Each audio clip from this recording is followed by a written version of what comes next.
أعوذ بالله من الشيطان الرجيم. بسم الله الرحمن الرحيم.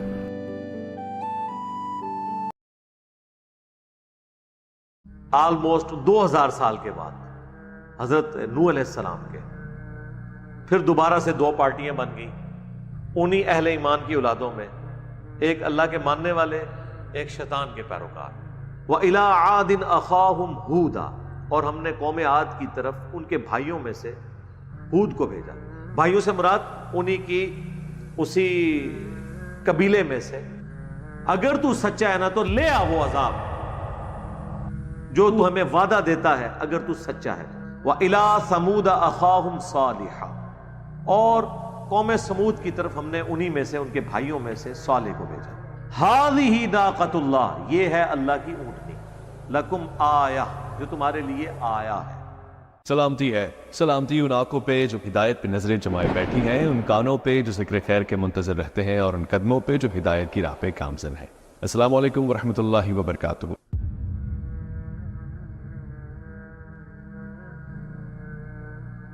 تو وقت گزرنے کے ساتھ ساتھ مشرکانہ عقائد دنیا کی محبت کی وجہ سے، شیطان کے انفلوئنس کی وجہ سے آنا شروع ہو جاتے ہیں، پھر دو پارٹیاں بن جاتی ہیں۔ ظاہر ٹکراؤ تو ہوگا، جب سمجھانے والے ہوں گے تو جو لوگ غلط راستے پہ چل رہے ہیں وہ ان کے مخالف کھڑے ہو جائیں گے، پھر پاور گیم شروع ہو جائے گی۔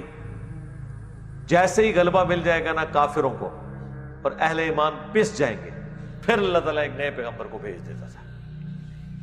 یہ میں بات کروں ختم نبوت سے پہلے کی۔ اب تو امت کو یہ کام ٹرانسفر ہو گیا،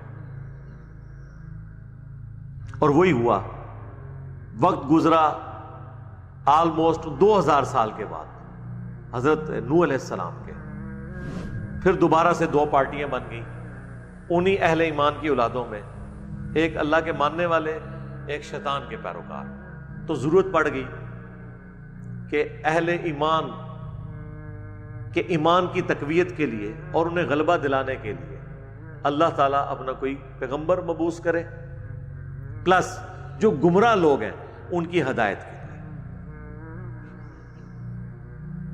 جو کثرت میں ہوتے تھے، اہل ایمان بڑے تھوڑے ہوتے تھے، وہ آتے ہی پیغمبر کو اپنا لیڈر کے طور پہ مان لیتے تھے۔ اسی طریقے سے وہ لوگ جن میں زیادہ خرابیاں نہیں ہوتی تھی وہ حق قبول کر لیتے تھے۔ اب وہ اگلا سلسلہ شروع ہو گیا ہے۔ حضرت نوح علیہ السلام کی اولاد میں ایک بہت ڈومیننٹ پرسنالٹی پیدا ہوئی، ان کا نام عاد تھا۔ انہی کے نام کے اوپر یہ قوم عاد، جس میں شرک کیا عقائد آگے، تو اللہ تعالیٰ نے ان کی طرف ہود علیہ السلام کو پیغمبر بنا کے بھیجا۔ وَإِلَىٰ عَادٍ أَخَاهُمْ هُودًا، اور ہم نے قوم عاد کی طرف ان کے بھائیوں میں سے ہود کو بھیجا۔ بھائیوں سے مراد انہی کی اسی قبیلے میں سے، اسی اسپیشی میں سے، تاکہ وہ کوئی ان کو اس طرح ایکسیپٹ نہ کریں کہ یہ کوئی باہر کا آدمی ہے، ورنہ تو ایکسیپٹیبلٹی نہیں ہوگی۔ قال یا قوم اعبدوا اللہ، انہوں نے بھی وہی بات کی نوح علیہ السلام والی، اے میری قوم عبادت کرو اللہ کی، ما لکم من الہ غیرہ، تمہارا کوئی معبود نہیں ہے سوائے اس اکیلے اللہ کے۔ افلا تتقون، کیا تم ڈرتے نہیں ہو؟ قال الملأ الذین کفروا، پھر آگے جی سردار کھڑے ہو گئے اس قوم کے کفر کرتے ہوئے، من قومہ، ان کی قوم میں سے، انا لنراک فی صفاہۃ وانا لنظنک من الکاذبین، وہ کہنے لگے کہ اے ہود، ہمیں تو لگتا ہے تم بہت نادان ہو، بے وقوف ہو، اور ہمیں تو یہی گمان ہے کہ تم جھوٹے ہو، یا تو تمہیں سمجھ نہیں کسی بات کی، یا تم یہ نعوذ باللہ مکاری کر رہے ہو، تم جھوٹے ہو۔ قال یا قومی لیس بی صفاہۃ، وہ کہنے لگے ہے میری قوم، میں کوئی بے وقوف نہیں ہوں۔ اچھا دیکھیں پیغمبر جواب کیا دے رہے ہیں، فتویٰ لگانے کی بجائے کلیریفائی کر رہے ہیں۔ آج آپ کسی عالم سے سیدھا بھی سوال کریں نا، 14 ٹیکے لگوانے پڑ جاتے ہیں۔ کتنے الٹے طریقے سے سوال کر رہے ہیں پیغمبروں سے، اور وہ آگے کلیریفائی کر رہے ہیں کہ بھائی آپ نے ہمیں بیوقوف کہا، ہم بیوقوف نہیں ہیں۔ نہیں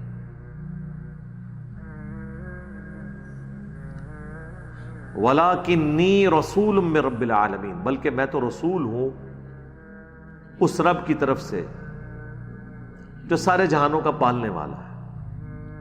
اُبَلِّغُکُم رسالات ربی، اور ڈیوٹی کیا ہے میری؟ تاکہ میں پہنچا دوں تمہارے تک میرے رب کا پیغام۔ وَأَنَا لَكُمْ نَاصِحٌ أَمِينٌ، اور میں تمہارا خیر خواہ ہوں اور بڑی دیانتداری سے یہ اللہ کا پیغام، اس کی دھمکی تمہارے تک پہنچا رہا ہوں۔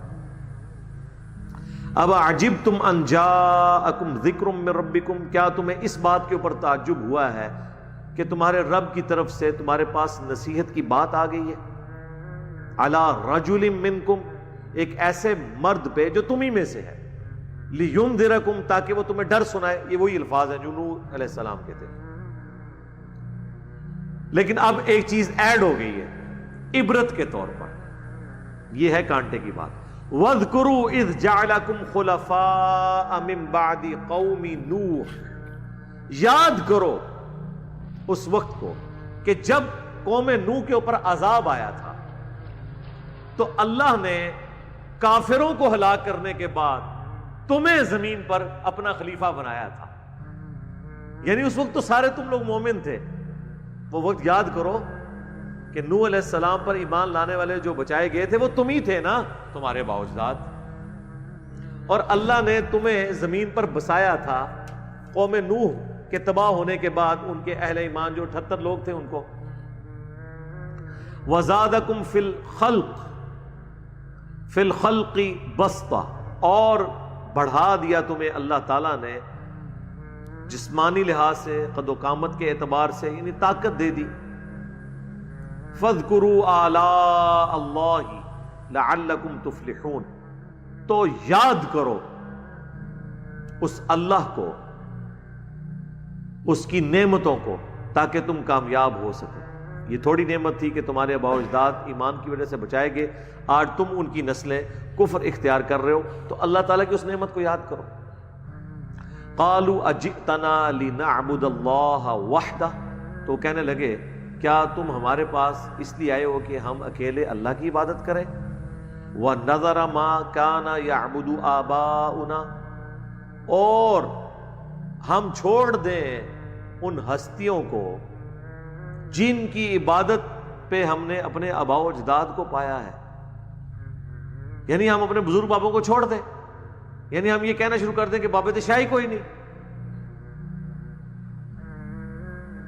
فَأْتِنَا بِمَا تَعِدُنَا إِن كُنتَ مِنَ الصَّادِقِينَ، اگر تو سچا ہے نا تو لے آ وہ عذاب جو تو ہمیں وعدہ دیتا ہے، اگر تو سچا ہے تو۔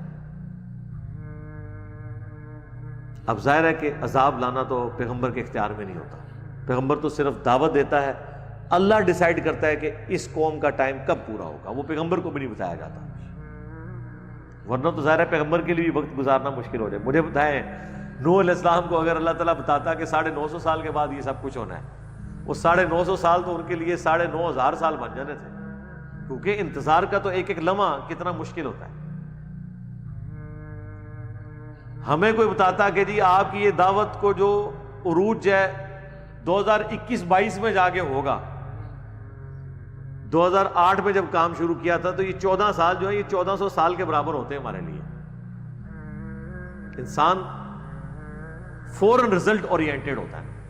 ابھی تو انشاءاللہ بہت منازل باقی ہیں انشاءاللہ تعالی، تو اس لیے اللہ تعالیٰ اس کا فیصلہ جو کرتا ہے وہ پیغمبروں کو یا دین کا کام کرنے والوں کو نہیں بتاتا۔ صحابہ کو نہیں پتا تھا کہ یہ دین کا غلبہ حضور کی زندگی میں ہونا ہے یا بعد میں ہونا ہے، اسی لیے تو حضرت عمر نے تلوار اٹھا لی تھی حضور کی وفات کے اوپر، کیونکہ وہ سمجھتے تھے کہ ابھی رومن اور پرشین امپائر گری نہیں ہے، اور اللہ کے نبی کا وعدہ ہے، قرآن میں اللہ نے وعدہ کیا ہے وَالَّذِي أَرْسَلَ رَسُولَهُ بِالْهُدَى وَدِينِ الْحَقِّ لِيُظْهِرَهُ عَلَى الدِّينِ كُلِّهِ۔ تو انہوں نے یہی اجتہاد کیا، جس طرح موسیٰ علیہ السلام 40 دن کے لیے کوہ طور پہ گئے تھے پھر واپس آ گئے تھے، تو نبی علیہ السلام بھی واپس آ جائیں گے۔ اور یہ تو ان کو بالکل نہیں پتا تھا کہ میں بھی خلیفہ بنایا جاؤں گا اور میرے دور خلافت کے اندر یہ سب کچھ ہوگا، جب تک ہو نہیں گیا۔ بہرحال اللہ کی حکمت ہے اس کے اندر۔ ورنہ انسان کے لیے زندگی گزارنی مشکل ہو جائے. اب حضرت ہود علیہ السلام نے میٹھی میٹھی دعوت کے بعد بڑے سخت لفظ استعمال کیے.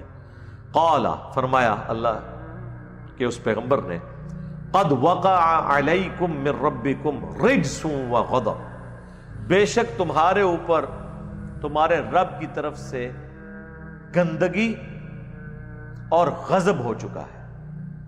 یعنی یہ تمہارے دماغ کی گندگی ہے اور تم پر اللہ کا غضب ہے کہ تم وقت کے پیغمبر کی دعوت کو قبول نہیں کر رہے، جبکہ ایک پریسیڈنٹ سیٹ ہے. تمہیں پتہ ہے کہ پہلے عذاب ہوا تھا کافروں کو. اتجادلوننی فی اسماء سمیتموہا، کیا تم ان ناموں کی بنیاد پہ جھگڑ رہے ہو جو رکھ لیے ہیں تم نے وآباؤکم، اور تمہارے آباء و اجداد نے. ان ناموں کے اوپر لڑ رہے ہو. جس طرح آج ہم لوگوں کے قرآن میں یہ لکھا ہے، حدیث میں لکھا ہے، وہ سیدھا کہتے ہیں جی آپ داتا صاحب کو نہیں مانتے، ہاں آپ غریب نواز کے منکر ہیں، آپ غوث پاک کو نہیں مانتے. تو ان کے آگے بھی یہی آیت پڑھا کریں آپ، جسے فٹ اسے گفٹ. کیا تم ان ناموں کے ساتھ ہمارے ساتھ جھگڑا کر رہے ہو جو تم نے اور تمہارے آباء و اجداد نے رکھ لی ہیں؟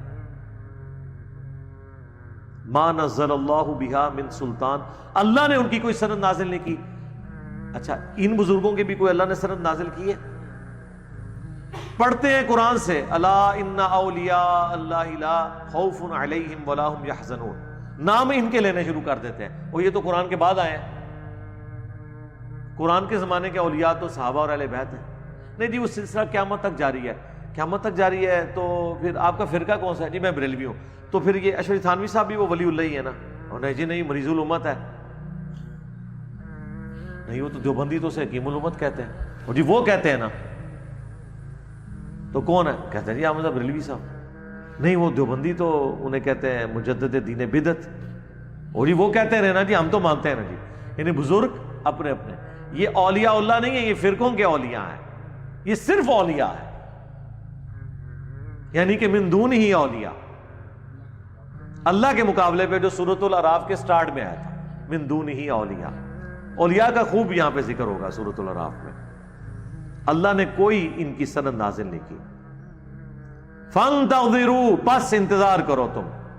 انی معکم من المنتظرین، میں بھی خود انتظار کرنے والا ہوں. میں کون سا عبد القادر جیلانی ہوں کہ نگاہ ماروں اور تمہیں بھسم کر دوں؟ میں تو رسول ہوں. یعنی یہ بھی رزلٹ اس میں سے نکل رہا ہے نا. کہیں گے کتنے لکھے ہے؟ بھی لکھے ہے نا. جس صفحے پہ یہ لکھا ہے کہ عبد القادر جیلانی قبر میں آ جائیں گے فرشتوں سے جھگڑا کرنے، اسی صدر میں یہ بھی لکھا ہوا ہوگا نا. جب آپ اس طرح کی ڈاکٹرن کھڑی کریں گے تو ہم پھر اس کے جواب میں یہی بات کریں گے. تو میں بھی انتظار کروں گا کہ اللہ فیصلہ کرے. اس آیت کا نمبر کیا ہے سورۃ الاعراف میں؟ 71. 71B جو میں نے ریکارڈ کرایا تھا نا، اس میں میں نے یہی آیت پڑھی تھی اور میں نے اسی آیت کی نسبت اس لیکچر کو دی تھی. انڈیا اور پاکستان کے بزرگوں کی 19 گستاخانہ عبارات کا تحقیقی جائزہ. وہ خیر by chance he 71 number lecture تھا، تو میں نے پھر قرآن میں نا اس کی کوئی نسبت تلاش کرنی تھی، تو یہ مجھے پھر نسبت ملی. تو میں نے اس کے سٹارٹ میں بھی یہ آیت پڑھی تھی 71A اور 71B کے، کہ اتجادلوننی فی اسماء سمیتموہا انتم وآباؤکم، ان ناموں کے ساتھ تو نہ جھگڑو. تو خیر اس کے بعد پھر میں نے آپریشن کیا ان ناموں کا اور رزلٹ آپ کے سامنے ہے. اللہ کے فضل سے وہ کینسر ختم ہو گیا، اللہ کا شکر ہے. فَأَنْجَيْنَاهُ وَالَّذِينَ مَعَهُ، تو نجات دی ہم نے حضرت ہود کو اور ان کے ساتھیوں کو، بِرَحْمَةٍ مِنَّا، اس رحمت سے جو ہماری طرف سے خاص تھی. وَقَطَعْنَا دَابِرَ الَّذِينَ كَذَّبُوا بِآيَاتِنَا، اور کاٹ کے رکھ دی ہم نے جڑ ان لوگوں کی جو ہماری آیات کو جھٹلایا کرتے تھے. وَمَا كَانُوا مُؤْمِنِينَ، اور جو ایمان لانے والے، بات ماننے والے نہیں تھے۔ پھر جی حضرت ہود علیہ السلام کے ساتھ اہل ایمان بچ گئے، قوم ہود کے اوپر عذاب آیا، بڑا سخت عذاب آیا، 7 راتیں اور 8 دن تک مسلسل ان پہ آندھی چلتی رہی، کٹے ہوئے کھجور کے تنوں کی طرح وہ گرے پڑے تھے، کیسے وہ لاشیں بکھری پڑی ہوئی تھی ان کی۔ اہل ایمان بچ گئے۔ اب دنیا میں صرف اہل ایمان ہی ہونے چاہیے تھے، لیکن وہی پھر سائیکل ریپیٹ ہوا۔ تاریخ اپنے آپ کو دہراتی ہے۔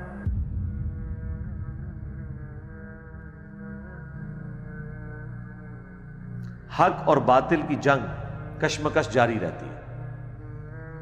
پھر اس امت کے اندر وقت گزرنے کے ساتھ ساتھ مشرکانہ اوہام، شرکیہ ایکٹیویٹیز، دنیا کی محبت کے غلبے کی وجہ سے، شیطان کے انفلوئنس کی وجہ سے، نفس کے غلبے کی وجہ سے آنا شروع ہوئی۔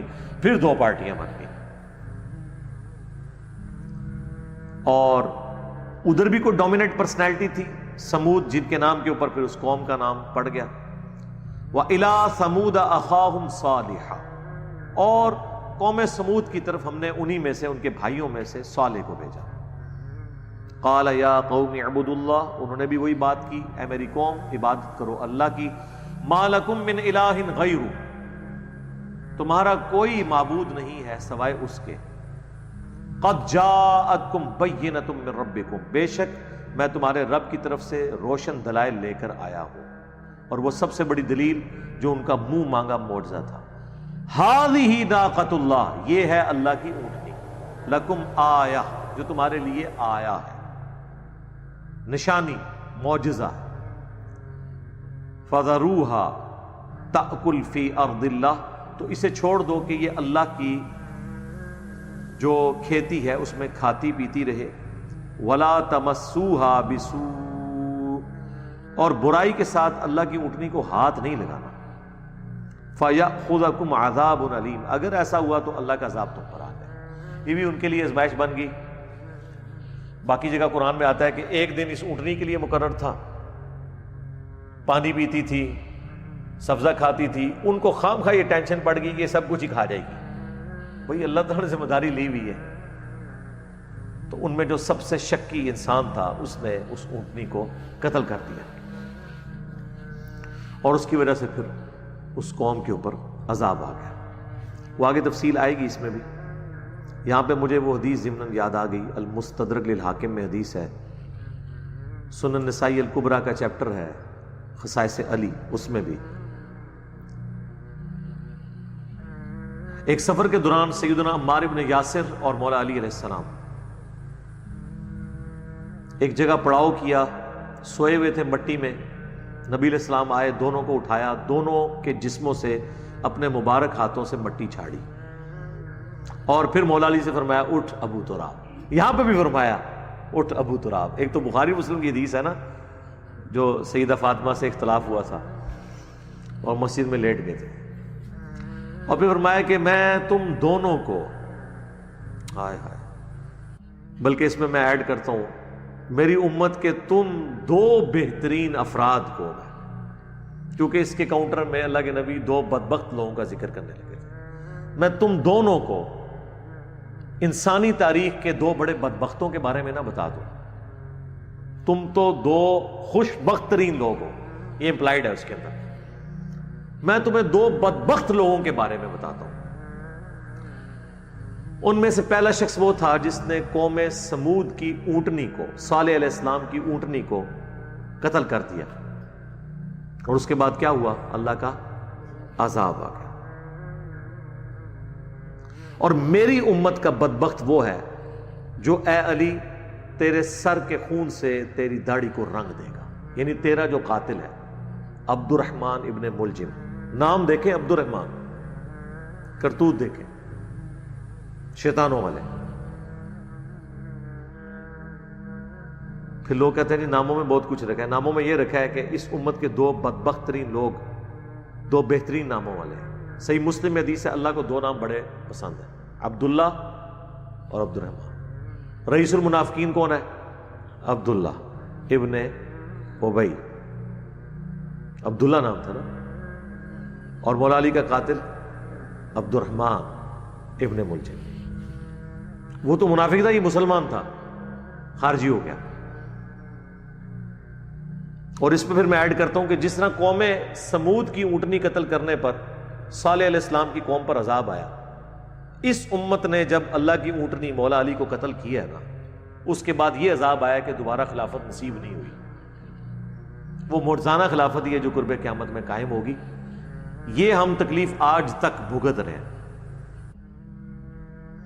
مولا علی ایک آخری کوشش تھے کہ ابو بکر اور عمر کی خلافت رضی اللہ تعالی عنہما وعلیہم السلام اس کو دوبارہ سے ریوائیو کیا جاتا، لیکن اس امت نے ان کا ساتھ نہیں دیا اور دوبارہ سے وہ معاملہ چل نہیں سکا.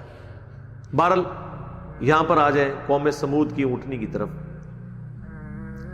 وَاذْكُرُوا إِذْ جَعَلَكُمْ خُلَفَاءَ مِن بَعْدِ عَادٍ، یاد کرو جب اللہ نے تمہیں جانشین بنایا تھا عاد کے بعد. وہی بات دیکھ لیں، ہسٹری بار بار ریپیٹ ہو رہی ہے. پاکستان میں بھی میں پولیٹیکل لیڈرز کو کہتا ہوں کہ یار اگر تم ہسٹری دیکھو نا، بار بار ریپیٹ ہو رہا ہے وہی کچھ، پھر بھی یہ اپنی حرکتوں سے باز نہیں آتے. یہ کہتے ہیں ہمارے ساتھ یہ نہیں ہوگا.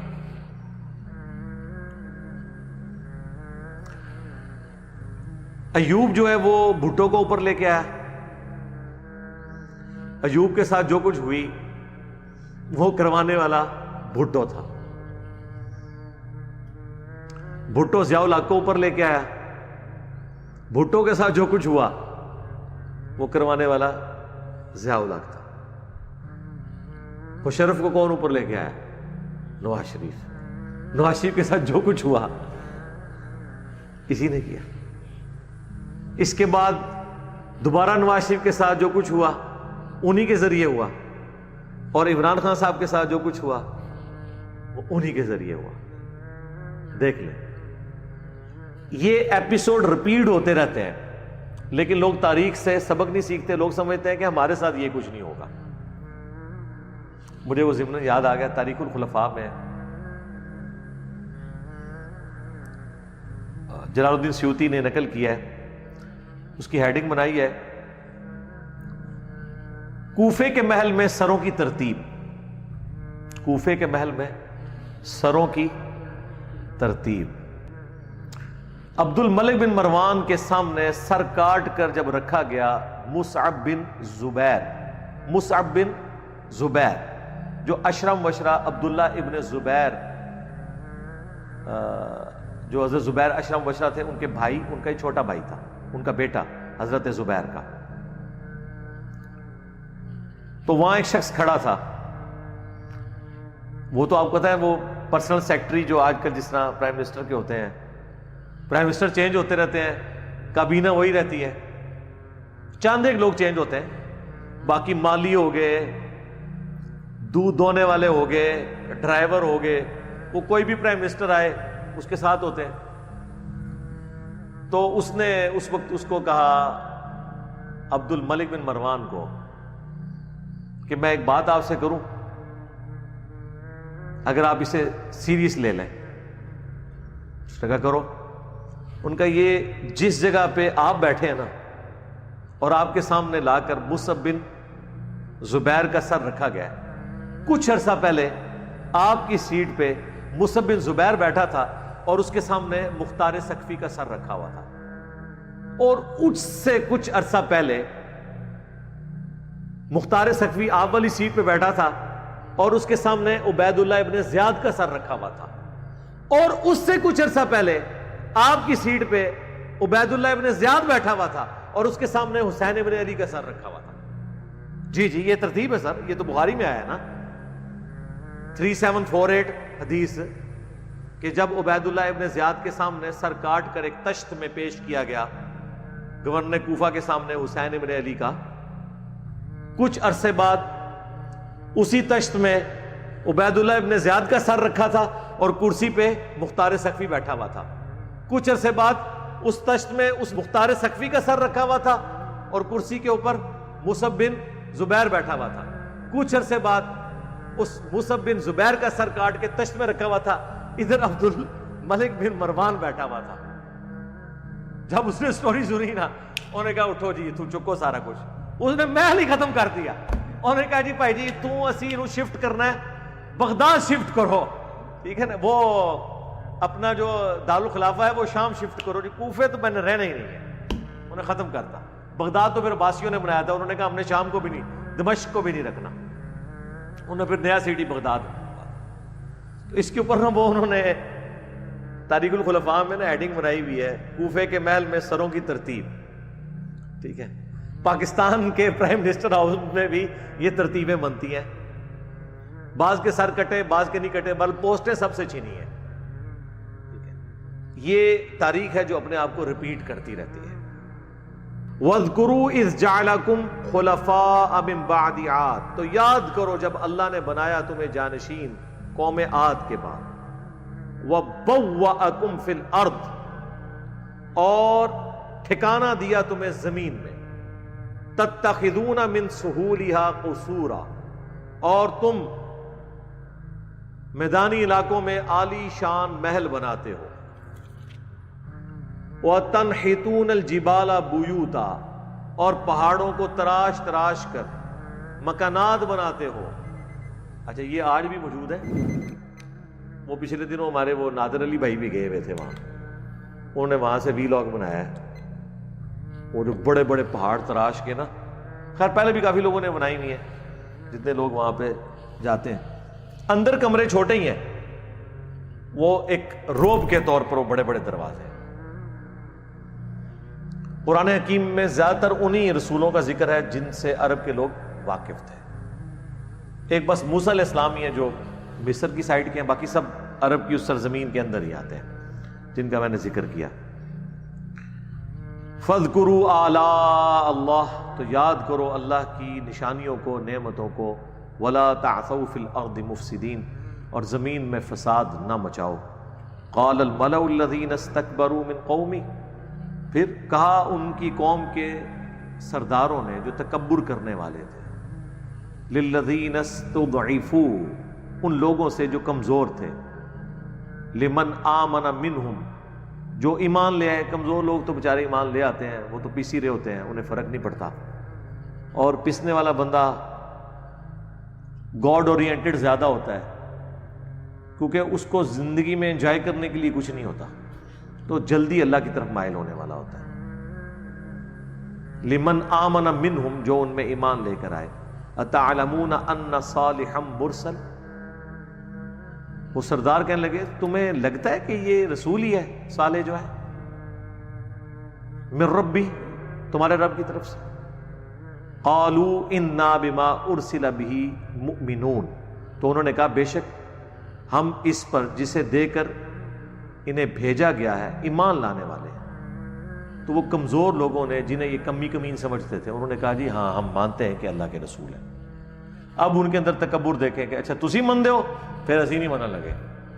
ہاں ہم اس کو مانے کہ تم ہمارے سے بھی سمجھدار نکلے, جنہیں ہم کمین سمجھتے تھے. اگر ہم اس پیغمبر کو ہم مان لیں جس کو تم نے مان لیا, تو اس کا تو مطلب یہ ہے کہ ہمارے جو انڈر لوگ تھے وہ ہم سے سمجھدار ہیں, کہ ہم سے پہلے اس پیغمبر کو انہوں نے پہچان لیا. تو اس کا حل یہی ہے, کبوتر کی طرح آنکھیں بند کر لو, ہم نہیں پھر مانتے. تم جسے مانو گے نا ہم اسے نہیں مانتے.